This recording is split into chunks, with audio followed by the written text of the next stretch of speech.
أشهد أن محمد رسول الله۔ رسول اللہ صلی اللہ علیہ وسلم نے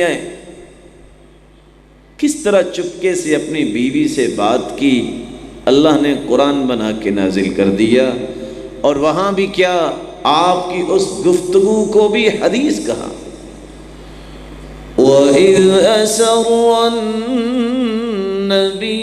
إِلَى بَعْضِ أَزْوَاجِهِ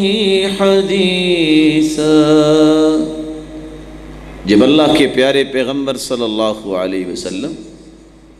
اپنی بعض بیویوں سے بات کر رہے تھے، اللہ کی کلام،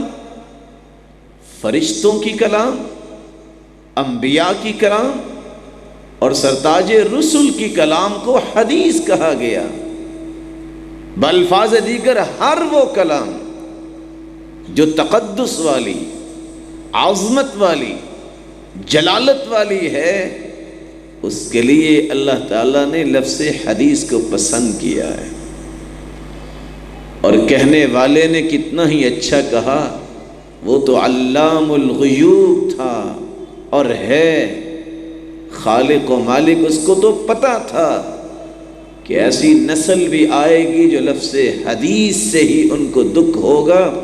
اس لیے مومنوں اور مسلمانوں کے دلوں میں محبت پیدا کرنے کے لیے بار بار قرآن میں حدیث کا لفظ آ گیا، اور خود اللہ کے رسول صلی اللہ علیہ وسلم کلاس میں بیٹھے دین سمجھاتے ہوئے بھی یہ لفظ استعمال کرتے ہیں، حدثونی عن شجرہ،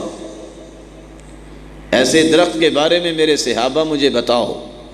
لا تسقط ورقها، کون سا ایسا درخت ہے یہ بتاؤ جس کے پتے نہیں گرتے۔ وہاں بھی لفظ حدثونی استعمال ہوا ہے،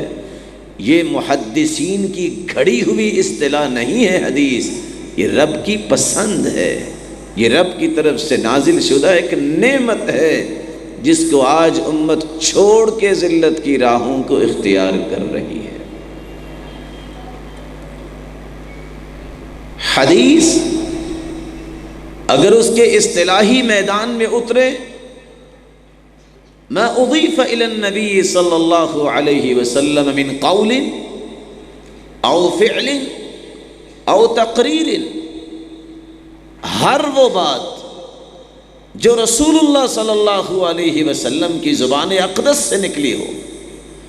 ہر وہ عمل مبارک جو رسول اللہ صلی اللہ علیہ وسلم کی ذات اقدس سے صادر ہوا ہو، ہر وہ بات، آپ کے سامنے کوئی کام کیا گیا، آپ نے اس کی اچھائی بیان کر دی یا آپ نے روک دیا، یہ تینوں کے تینوں پہلو حدیث، اور بعض نے ان الفاظ کے ساتھ بھی بیان کیا، او وصف، کسی وصف کا بیان، آپ صلی اللہ علیہ وسلم کے اوصاف کا بیان، وہ بھی حدیث،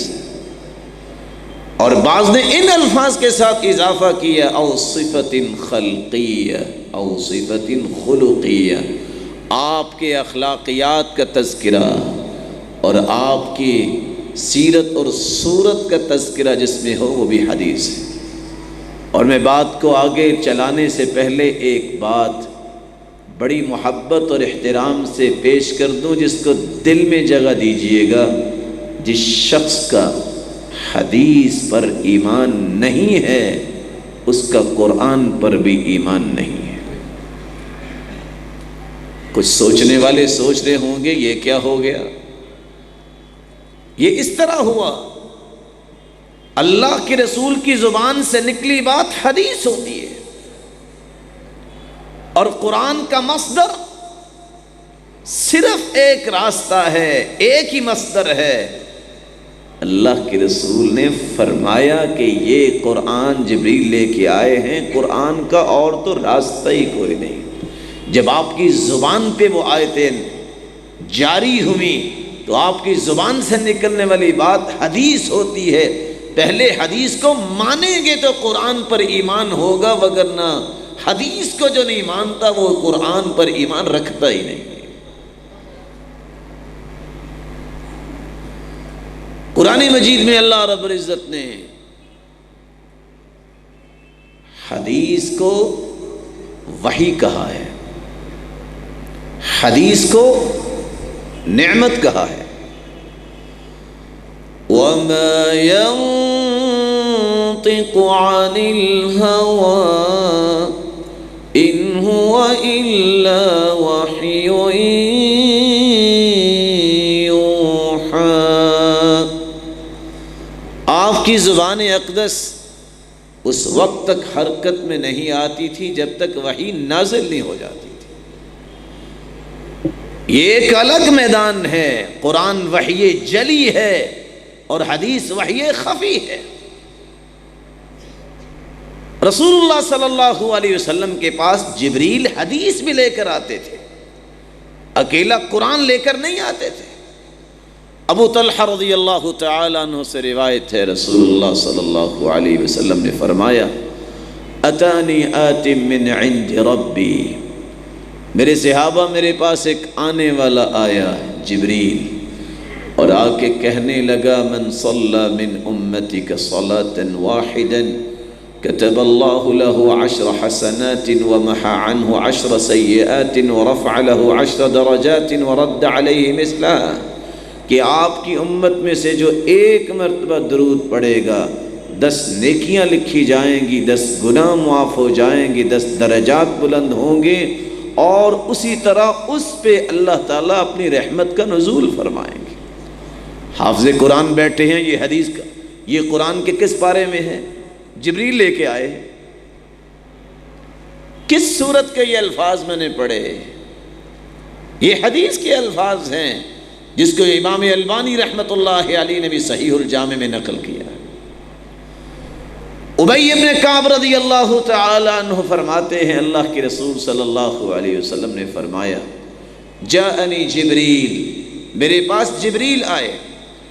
اور آ کے کہنے لگے ان اللہ یأمرک ان تقرئ امتک القرآن علی حرف، اللہ کا یہ حکم ہے کہ اپنی امت کو ایک حرف پر قرآن پڑھائیے۔ میں نے کہا اسأل اللہ معافاتہ ومغفرتہ وإن امتی لا تطیق ذلك، میں اللہ تعالیٰ سے معافی طلب کرتا ہوں، اس کی رحمت کا طلبگار ہوں، میری ساری امت ایک لہجے پر ایک ہی طریقے پر قرآن تو نہیں پڑھ سکتی۔ جبریل واپس چلے گئے۔ ثم اتاہ الثانیہ، جبریل پھر دوسری مرتبہ آئے اور کہنے لگے ان اللہ یأمرک ان تقرئ امتک القرآن علی حرفین، اپنی امت کو 2 حرفوں پہ قرآن پڑھائیے۔ اللہ کے رسول نے پھر فرمایا